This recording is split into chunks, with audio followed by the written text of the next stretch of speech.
You're listening to the International Moving Podcast, your guide to moving to another country, brought to you by SDC International Shipping, LA's finest. An international move is exciting. It's a time to start over, establish a new business maybe, reestablish family ties, or retire where your budget will do more for you. Please enjoy today's episode, and if you have any questions about your international move, give us a call at 888-779-3962. That's 888-779-3962. All right, welcome back, everyone. This is Jim for SDC International Shipping. I believe this episode is going to air on the 23rd. I'm 99% sure. So with that in mind, let me just take a moment to wish all of you a Merry Christmas, just a few days away, and a Happy New Year, as this is our final episode of 2024. And it's fitting that our topic today is going to be 2024, the year in review. We're going to look at and talk a little bit about global relocation trends and what they might mean for 2025. And so the way we move, the way we work, the way we live, all of these things have been changing rapidly over the past several years. Technology, various advancements, economic conditions, concerns about sustainability and lifestyle changes, all of these things have come together and are playing a role in reshaping how people are relocating. So whether you're planning a personal move, managing employee relocations, or you're just simply curious about what global trends are happening right now, I think this episode will give you some valuable insights to help you stay ahead of the curve. And as we talk about the key trends, like the rise of remote work, shifting destination preferences, and how sustainability is influencing moving decisions, we'll also look at how companies are adapting their relocation strategies to remain competitive in a rapidly changing world. So let's just jump into the big trends that define 2024 and the opportunities they present to each of us as we head into the new year. Now, before I jump right into this, I want to say that I was listening to a professor speaking about this general topic several months ago, and he was basically saying that we are living in a location-independent type of society, where today we're more of a network society, that network existing through technology as opposed to being a location-based society. So in the past, if you wanted to, let's say, open a software company, you would focus on relocating to Silicon Valley. In the past, if you wanted to break into, let's say, the country music scene, where would you go? You would go to Nashville, Tennessee, or the movie industry, Hollywood, California. And it just goes on and on for different things. Different locations were known to be hubs for that kind of business or that type of whatever category we were looking at. And today, that has rapidly and continues to rapidly disappear. Today, you can be location independent because we have platforms today that allow us to connect with people all throughout the world without being limited to doing those things in a specific location where people were connected together. So in the past, maybe you would have a local printer print up flyers for a business, and not to say that they don't do things like that today, but more than ever before, people have the choice of having their, let's say we're talking about printing right now, they had the option of having their flyers and promotional materials printed by printers throughout the world. The same thing for many other things, including banking. Even banking can be done remotely now. You can have a virtual bank and no longer actually go to a physical bank where you're talking to a teller on the other side of the counter. And so just so many things have changed. Some of us are more involved with the change than others, depending on what we do for a living. Sometimes what you do for a living forces you to adapt. I know one of the things that I was always sort of concerned about was overuse of cell phones. I didn't want to be one of those people that was on Facebook or Instagram or any of these things 24 hours a day, glued to my phone, having my entire life on my phone. And so I really resisted for a long time certain uses of the cell phone. But then out of necessity due to my work, then the cell phone became more valuable over time than it was even 5 years ago. And so I do make the effort not to always be staring at a screen around the clock. Maybe you can relate to what I'm talking about, but I also know that there's boundaries that I've set so that I can enjoy, let's say, a higher quality of life, so that I'm not working 24 hours a day, 7 days a week, always glued into a monitor. As a lot of my own work right now, I'm recording this looking at a monitor where I have my notes laid out before me. So maybe you can relate. But when we talk about things like remote work and the flexibility we have today, it's nothing like it was in the past. And I really think that the pandemic was the turning point. And now by 2024, this year, remote work is basically a staple in many industries. And by 2025, according to the statistics, we're looking at more shifts that are going to occur. It's estimated that 35% of U.S. workers can now work remotely and will be doing so full time. And if you consider that that number was only 7% before 2020, that's quite a leap. And this flexibility is pushing more people to leave the expensive urban centers for more of a suburban or rural area type of lifestyle where they can find more space, lower costs, and a better quality of life. Now, on a global scale, worldwide, companies are rewriting their policies to attract top talents. And in order to do so, they're offering flexibility in work arrangements. And so remote work isn't just changing where people live, it's also transforming where businesses operate. And organizations are focusing on things like policies that will accommodate a geographically diverse workforce while managing the complexities of taxes, compliances, cultural integration, and all of the rest. I know recently one of the companies that I work with was bought out by another individual, and they have people working from all over the world, and they decided that there were certain positions where you needed to be on site, but for at least 50% of them, it really didn't matter where you were, and that included country. And so they took advantage of being able to hire some of the best talented, and as well as most affordable in certain cases, individuals that they could find. And so for individuals planning to move in 2025, this is a trend that opens up possibilities that weren't even thought about several years ago. You might find yourself free to choose your dream location, whether that's a beachfront bungalow or a countryside home, without having to worry about proximity to an office. That's really nice. And when you think about the relocation destinations, then the question arises, well, where are people actually moving to?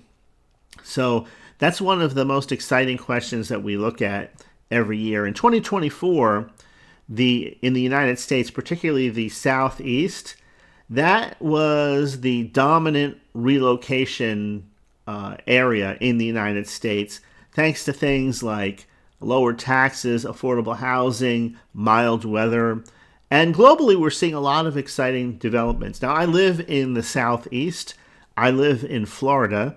And of course, across the Gulf of Mexico I live actually very close to the Gulf of Mexico, is Texas, who's also seeing a boom in people moving and relocating there. But I have to say that now this hasn't really happened in Texas as it's happened in the state of Florida. But the prices of housing here is just prohibitive at this recording, at the time of this recording. It is super expensive to live in the state of Florida right now. Everything from, it's not just the taxes aren't really so much the issue as the price of homes, the price of housing, the price of rent has just skyrocketed since 2020. A lot of people moving here, which means that more stress has been put on the infrastructure, and the prices of wages have not kept up with the cost of living. And the price of insurance, home insurance, has just gone off the charts due to all of the damage from hurricanes and the frequency of hurricanes here in the state. Over the last several years, there was a mass exodus of insurance companies not even wanting to do business here in Florida because it costs more to do business here than probably any other state, at least as of this recording. And it's become a real issue. If you've ever been through a hurricane and suffered any kind of loss, most people will just see it from afar, see it on TV, but it's one of those experiences that can reshape your life, especially if the insurance company only ends up. People think if you have something insured, you're just going to get it replaced. Like a car, if it's the damage is so much, you get the replacement cost of the car, you go and buy a new car. But when it comes to your home, it's a completely different scenario because a home costs quite a bit more than a car.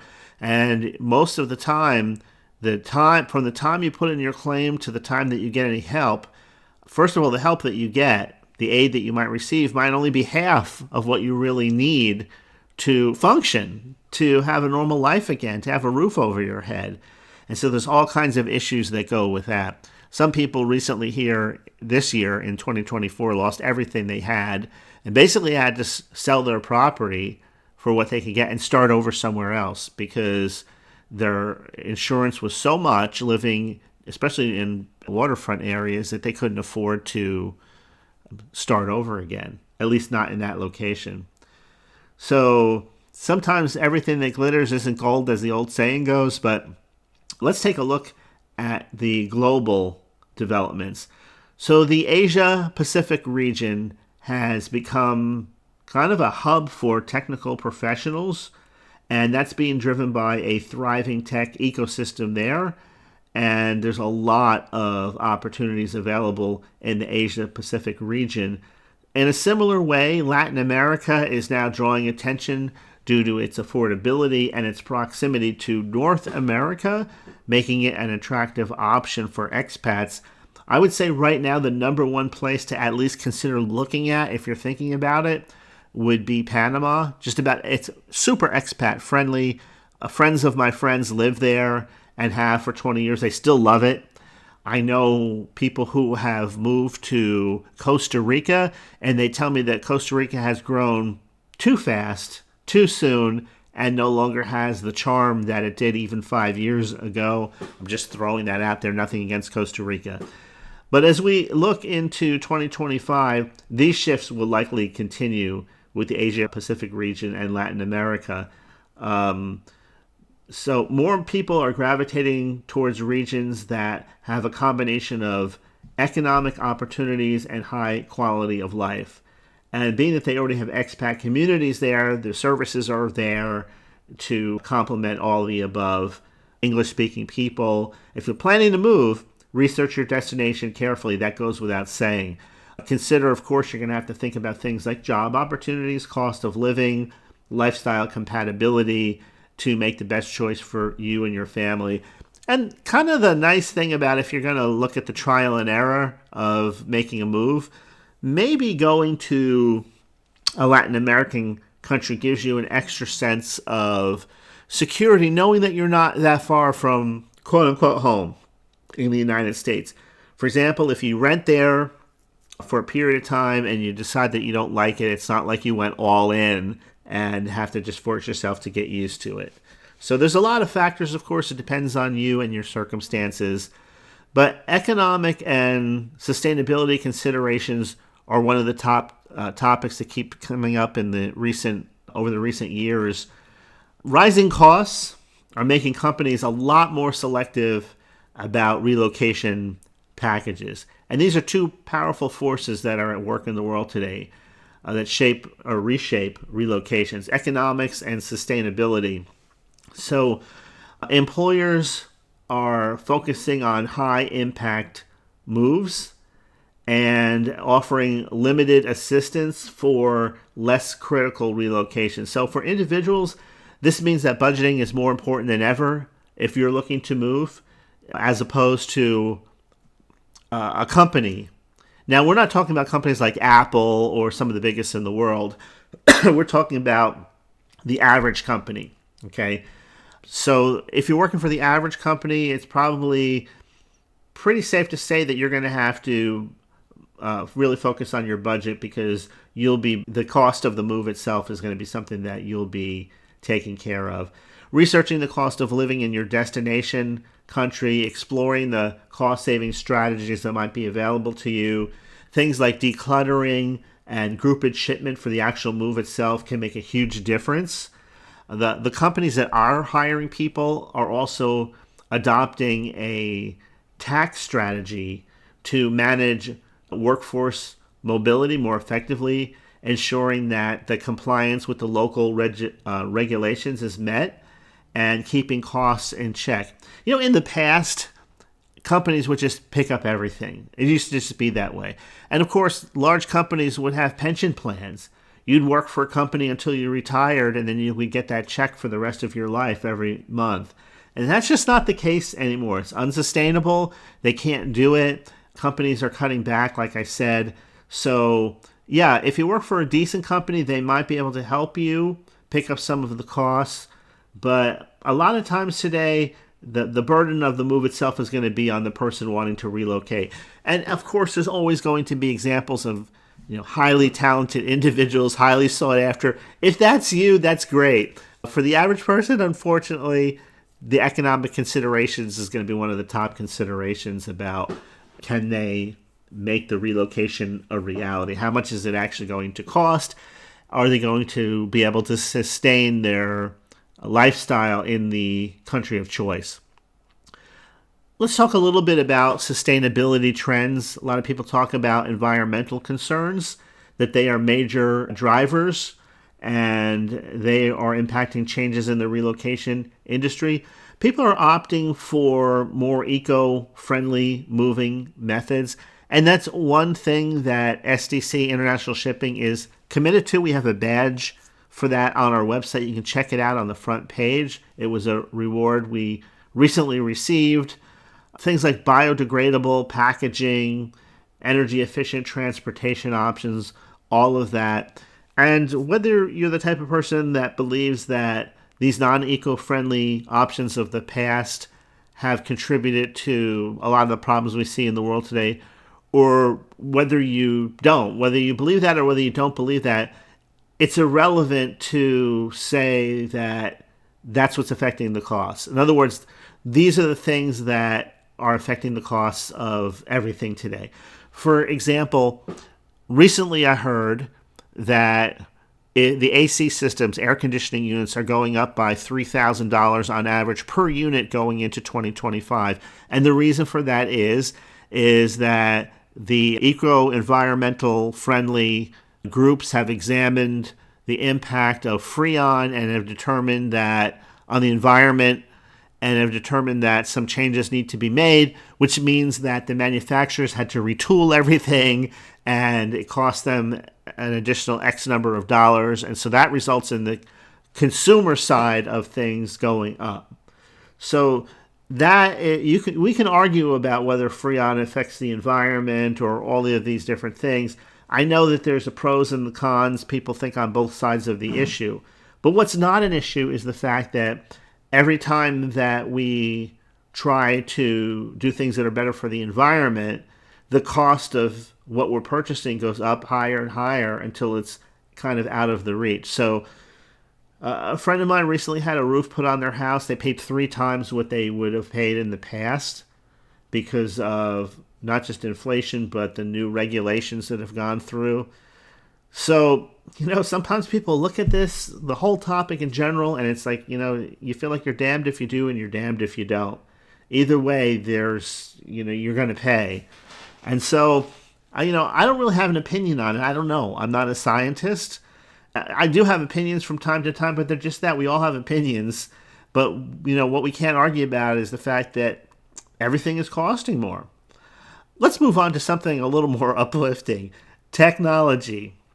Advancements in technology going into the new year will continue to revolutionize how we approach relocation. So, for example, they said that AI tools over the past 12 months have boosted efficiency by about 25%.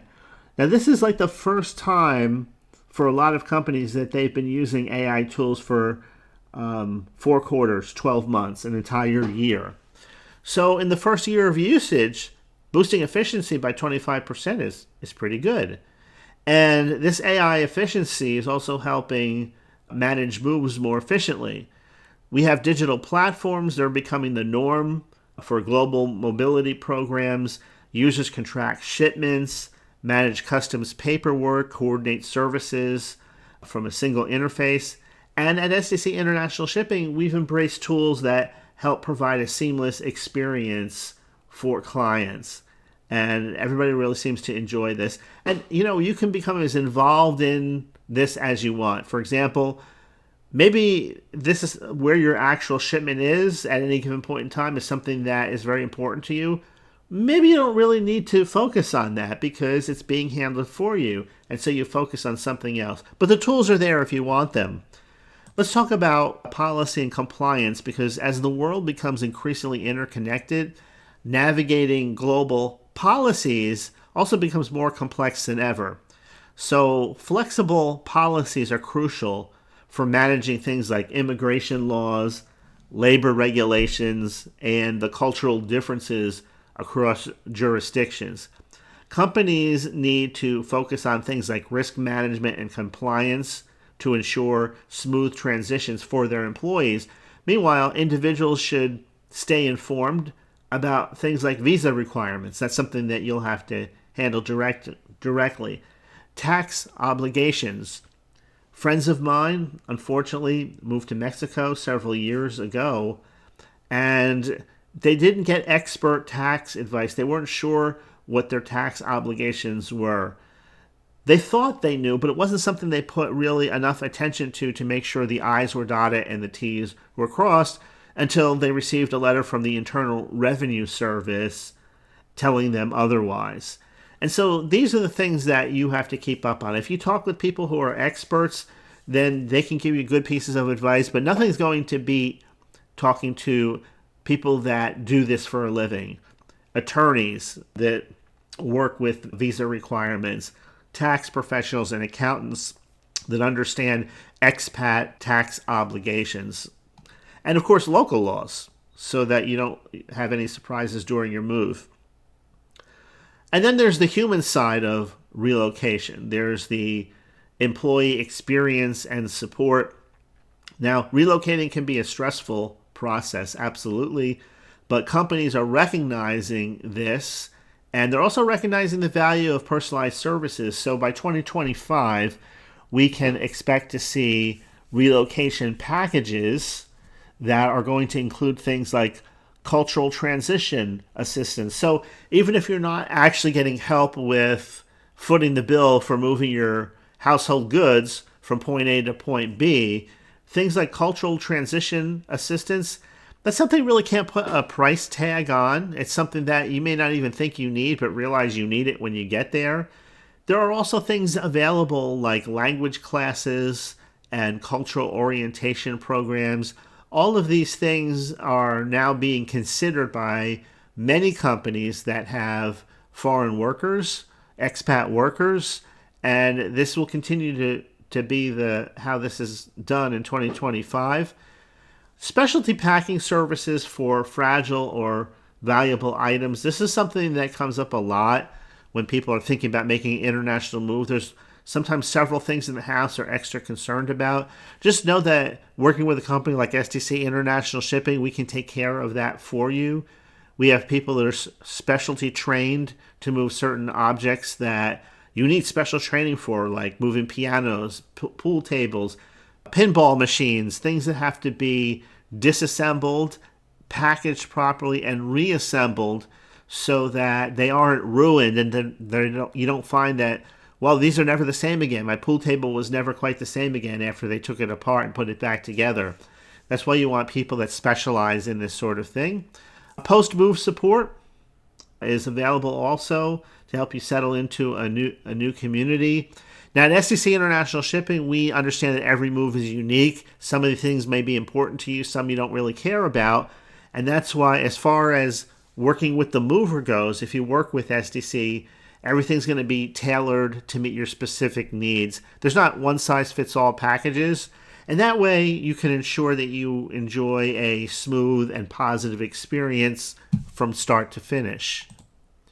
So, yeah, there's things to consider. I wish I could cover some more of this in detail. I think I've been speaking about 25 minutes, so this is going a little longer than usual. But it's the last episode of the year, so let me finish up my thoughts and not worry about the time. And I appreciate you listening. So a lot of what I spoke about today would have to do with if you worked with a company and you were going to relocate from the United States to another country and work as a remote worker. Would they help you with the move, or could they help you in any way, shape, or form? I would say that as long as they agree, and then again, this would have to, you're a remote worker, of course, you're going to be working online. This, of course, limits that to a certain number of people unless they have a factory in that country. But this is something that you would have to talk to your employer about to find out the details of it. Now, if you're self-employed, of course, that's a different animal altogether. Then again, you would have to talk to your accountant, get the information about what taxes you would have to pay, when you would have to pay them, and what the implications would be. I know that many countries have digital nomad visas, and in 2024 there were more than in 2023, and other countries will probably be opening up to this as well in 2025. Now, of course, you're going to be paying taxes in your whatever country you're moving to, but I believe you also have tax liabilities 99 out of 100 times. Also in the U.S., you have to file a tax return here because you're a citizen here. And, as I say some of these things, I know some people might just feel overwhelmed and say, well, this is just a little bit too much for me. But just understand that everybody's at a different point. Some people are willing to do this, and some people are because they're in the prime of their careers or their work life, or they have a company that they've been growing over the years, or they are digital nomads and they enjoy that type of lifestyle. Or you might just be at a place where you're going to retire and you want to just enjoy maybe part-time work in your destination country, whether it be online or offline. So it's going to be a little bit different from everyone. But one thing you can be assured of as we head into 2025, everything is being done in favor of the going with a relocation as compared to the past. In other words, it's no longer a mountain to climb. It may feel like it when you look at all the things that you have to do, but if you make your plan early, you create a checklist, maybe you get a few people to help you be a second or third set of eyes as you go through the process, you check off things as they're done, you get rid of the things that you don't need to take with you, and you put a plan in place, whether it's for retirement or whether it's for travel, whether it's for study, or whether it's for a better lifestyle. There's all kinds of reasons that people will be relocating in 2025. The great thing is there's more help out there than there's ever been before. It doesn't have to be overwhelming. And if you work with a company like SDC International Shipping, just know that we're here to help.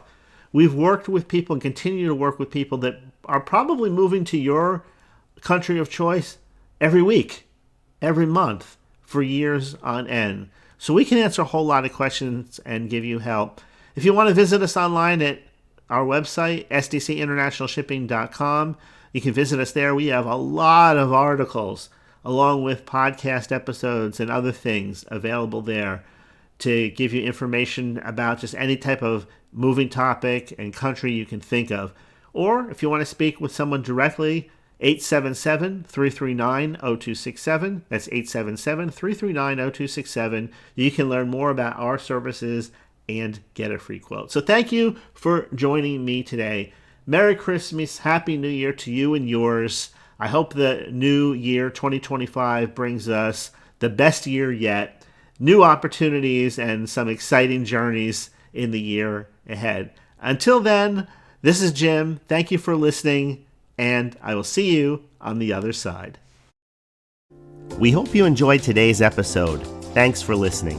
Whether you're relocating within the country or moving to the other side of the world, we're here to help from start to finish. Connect with us today at 888-779-3962. That's 888-779-3962.